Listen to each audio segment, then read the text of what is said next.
Hello friends, my YouTube channel आप सभी का स्वागत है। दोस्तों, आज हम लोग एक न्यू रिक्वायरमेंट के बारे में बात करेंगे। यह भर्ती जो है बिहार से आया है, तो बहुत बड़ी भर्ती रहना है, तो वीडियो बने रहेगा। और जो भी दोस्त अगर मेरे चैनल पर नए हैं तो चैनल को सब्सक्राइब कर लें, साथ में बेल आइकन दबा लें। इस वीडियो में आपको जितने भी इन्फॉर्मेशन होंगे सभी क्लियर करेंगे, और बिना कोई नोटिफिकेशन देके आप फॉर्म प्लीज़ ना भरें, क्योंकि बहुत से फॉर्म रिजेक्ट हो जाते हैं। तो वीडियो ये बहुत ही इंपॉर्टेंट आपके लिए रहने वाले हैं। यहाँ आपको दिख रहा होगा कि बिहार पुलिस अवर सेवा आयोग, यानी जिसको दरोगा बोलते हैं, ठीक है। और इसमें अभी फॉर्म स्टार्ट नहीं हुए हैं, स्टार्ट आपको 27 तारीख से होंगे और 27 फरवरी तक लास्ट डेट इसको भरने का रखा गया है। एडवांटेज नंबर की बात करें तो 03/2026 है, और पदों की संख्या की बात करें तो टोटल 68 रहने वाले हैं, और यह मद निषेध के अंतर्गत है, यानी प्रोबेशन दरोगा का ये पद रहने वाले हैं। अगर इसमें आप बन जाते हैं तो बहुत अच्छी रकम आपको मिलने वाले, लेवल 6 का जॉब रहने वाले हैं। फ्रेंड्स, इस दरोगा से आप लोग चुकिएगा नहीं, क्योंकि अगर एक बार मद निषेध का दरोगा बन गए तो आप बहुत ही अच्छे पैसे कमा सकते हैं, क्योंकि जितने भी होते हैं मद निषेध से संबंधित नशीले पदार्थ सभी का देख रेख इन्हीं के अंडर में आता है, और ये बहुत अच्छे से निगरानी करते हैं। अब इसमें इन्होंने बताया है कि अगर आपको आवेदन करना है तो आपको क्या क्या मापदंड प्रक्रिया होनी चाहिए। तो आप एक भारतीय नागरिक हैं तो इस फॉर्म को आसानी से भर सकते हैं। ये कौन कौन भरेगा, तो महिला, पुरुष, ट्रांसजेंडर, ये सभी आवेदन कर सकते हैं, ठीक है। और शैक्षणिक योग्यता जो है आपके पास 1 अगस्त 2025 तक आपके पास सर्टिफिकेट होना चाहिए। अगर 1 अगस्त के बाद अगर किसी का रिजल्ट आया है तो ये फॉर्म नहीं भरें कृपया करके, क्योंकि वो आपको फॉर्म रिजेक्ट कर दिया जाएगा। इन्होंने क्लियर कहा है कि 1 अगस्त 2025 तक अगर आपके पास शैक्षणिक योग्यता है, ग्रेजुएशन पास कर चुके हैं 1 अगस्त तक 2025 तक, तो इस फॉर्म को आसानी से आप भर सकते हैं। अगर इसके बाद रिजल्ट आया है तो कृपया करके इस फॉर्म को नहीं भरें, आपको 110% कहीं ना कहीं आपको जाके छांट दिया जाएगा। नेक्स्ट वैकेंसी उसमें आप अप्लाई कर सकते हैं, ठीक है। तो आप ये डेट जरूर याद रखिएगा। इसीलिए अगर ये नहीं देखते हैं तो इसीलिए जितने भी फॉर्म भरते हैं किसी का सबमिशन में रिजेक्ट, मतलब बहुत से फॉर्म रिजेक्ट कर दिए जाते हैं, तो इन्फॉर्मेशन देखना बहुत ज़रूरी है।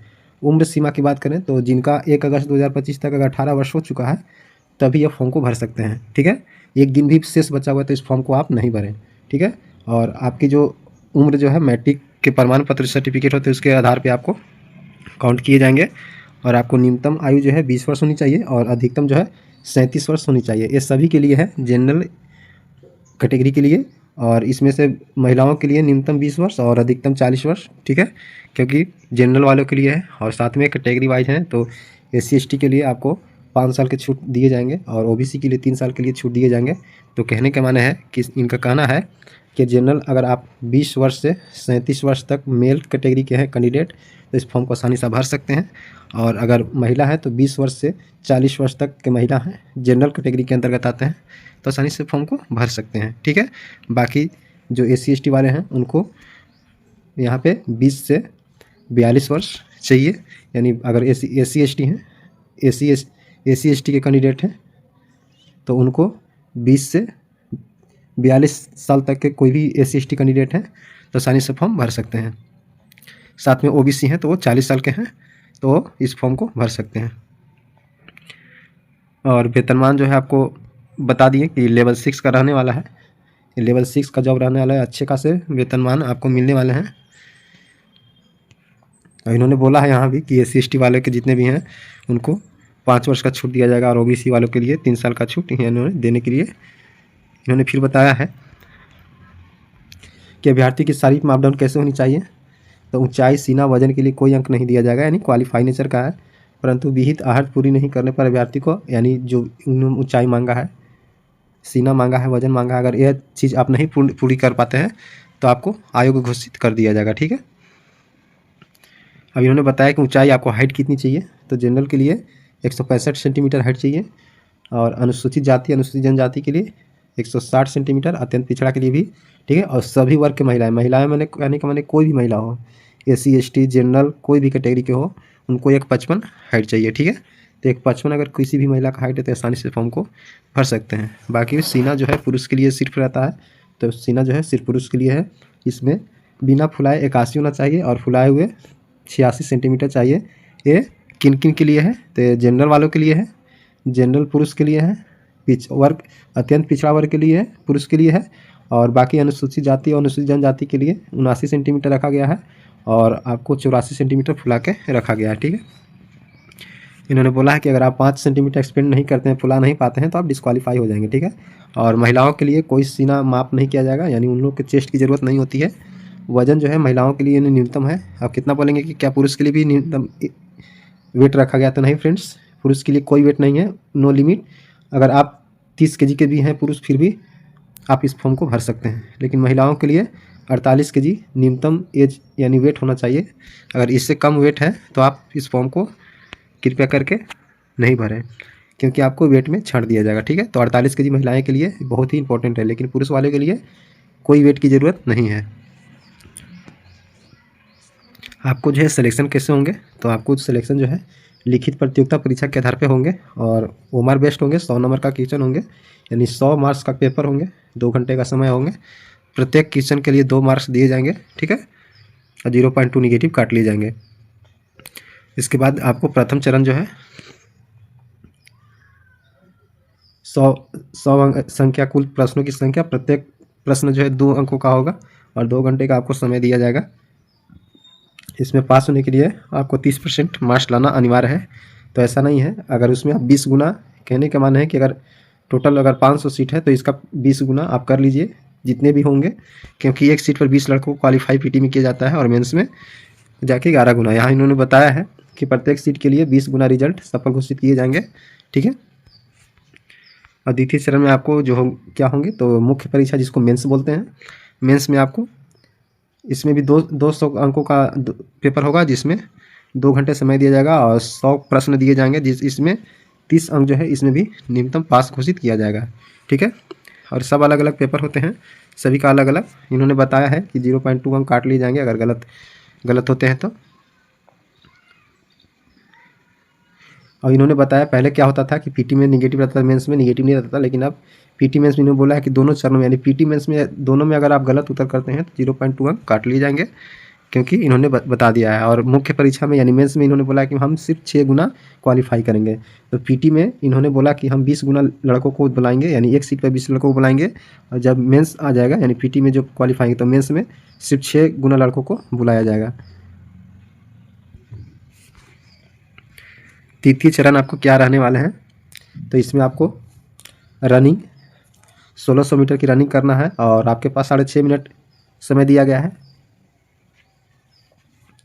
और यह जो है क्वालिफाई नेचर का रखा गया है। ठीक है, ऐसा नहीं कि बिहार पुलिस के जैसे दौड़ होते हैं उसमें मार्क्स बेसिस नहीं है, आपको सिर्फ इसमें क्वालिफाई करना है। और सभी महिलाओं के लिए 1 किलोमीटर की रनिंग करना है, उनके लिए 5 मिनट का समय, 6 मिनट का समय दिया गया है। अगर महिलाएं 6 मिनट से अधिक समय लेती हैं तो डिस्क्वालीफाई है, और पुरुष अगर 6.5 मिनट से अधिक समय लेते हैं तो डिस्क्वालीफाई है।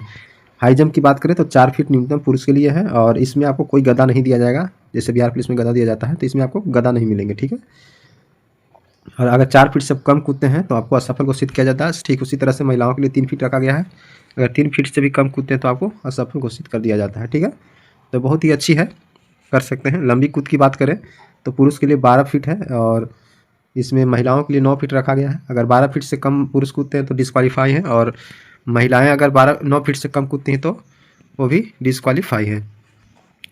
अब गोला फेंक इन्होंने बताया है कि 16 पाउंड का पुरुष के लिए गोला है और 16 फीट ही बिगना है, सिर्फ क्वालिफाई करना है। और 12 पाउंड्स का गोला है, महिलाओं के लिए कम से कम 10 फीट का गोला बिगना है।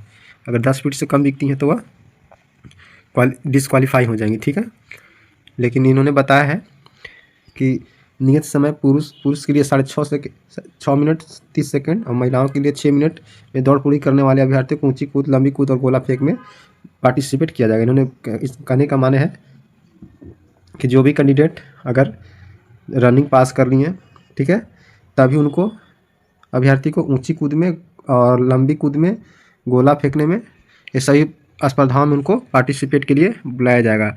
अगर आप रनिंग में डिस्क्वालीफाई हो जाते हैं तो आपको वहीं से बाहर कर दिया जाएगा। आपको सिलेक्शन कैसे किया जाएगा, तो आप जो मेंस परीक्षा देंगे उसी के आधार पे आपको सिलेक्शन होगा, क्योंकि इसमें मार्क्स बेसिस पे सिलेक्शन होते हैं। ऐसा नहीं कि आप फिजिकल पास कर लिए तो आपको सिलेक्शन हो जाएगा। देखिए बहुत ही इंपॉर्टेंट पॉइंट है, इन्होंने बताया कि 10वीं बोर्ड के जो आधार पे आपको सर्टिफिकेट प्रमाण पत्र है, उसमें अगर मान लीजिए कि एक एक बंदा है और एक बी है, अगर ए का डेट ऑफ बर्थ सेम है और बी का भी डेट ऑफ बर्थ सेम है, लेकिन सर्टिफिकेट में मिलाया जाए कि इसका ए से नाम है, इसका बी से नाम है, तो ए वाला को पहले सिलेक्शन दिया जाएगा और बी वाला को बाद में सिलेक्शन दिया जाएगा, समझे। अगर मान लीजिए कि ए और बी दो नाम के व्यक्ति हैं और दोनों का डेट ऑफ बर्थ अलग अलग है, तो जिनका डेट ऑफ बर्थ पहले आएंगे, यानी मान लीजिए कि इनका डेट ऑफ बर्थ 1999 का है और इनका डेट ऑफ बर्थ 2001 का है, तो सिलेक्शन सबसे पहले 1999 वाला के दिए जाएंगे, क्योंकि सिलेक्शन ऐसे ही होता है। और आपको ये जो जितने भी मेरिट बनेंगे टोटल आपको मार्क्स बेसिस पर बनने वाले हैं। इन्होंने फिर बताया है कि कोटिवार सीट कितने कितने रहने वाले हैं। तो जनरल के लिए देखिए इन्होंने कोड बताया कि 01 है, अनुसूचित जाति के लिए 02, अनुसूचित जनजाति के लिए 03 और अत्यंत पिछड़ा वर्ग के 04 और पिछड़ा वर्ग के 05 है और पिछड़ा वर्ग महिला के लिए 06 है और EWS के लिए 07 इन्होंने बताया है कि कोड है, ठीक है। सभी का सीट बताया है कि जनरल के कितने रहने वाले हैं, SC का कितना है, ST का कितना है और अत्यंत पिछड़ा वर्ग का कितना है, ठीक है, पिछड़ा वर्ग का कितना है, महिला के लिए अत्यंत पिछड़ा कितना है और EWS के लिए कितना सीट रहने वाले हैं, सभी को इन्होंने बताया है। सभी का सीट जो है टोटल 78 है, इसमें से महिलाओं के लिए उन्होंने 35% रिजर्वेशन की व्यवस्था किया गया है। तो जितने भी सीट आपको दिख रहे हैं इसमें महिलाओं के लिए सीट आप यहाँ पे देख सकते हैं, इसी के अकॉर्डिंग आप फॉर्म डाल सकते हैं। बाकी इन्होंने बताया कि नाती पोती जो भी होती है स्वतंत्रता सेनानी के लिए 2 सीट इन्होंने बताया है। आरक्षण की बात करें तो SC ST और अत्यंत पिछड़ा वर्ग के जो भी जाति होंगे सिर्फ बिहार के उन्हीं को ये बेनिफिट दिया जाएगा और महिलाओं के लिए भी वही प्रावधान किया गया है। अगर आप आरक्षण लेना चाहते हैं तो आप बिहार के निवासी होनी चाहिए, तभी इसका लाभ मिलेंगे, ठीक है। लेकिन क्लियर यहाँ पे किया है कि कटअप आपको कैसे तैयार किया जाएगा। तो कटअप जो है आपको सभी अभ्यर्थियों की आयु सीमा, शैक्षणिक योग्यताएं, अनुभव, बिहार सरकार के सरकारी सेवक होने के प्रमाण पत्र, भूतपूर्व सैनिक के सभी के अंतर्गत जितने भी अगर 1 अगस्त 2025 तक जारी की जाती है तो इसी के आधार पे आपको कटअप दिया जाएगा।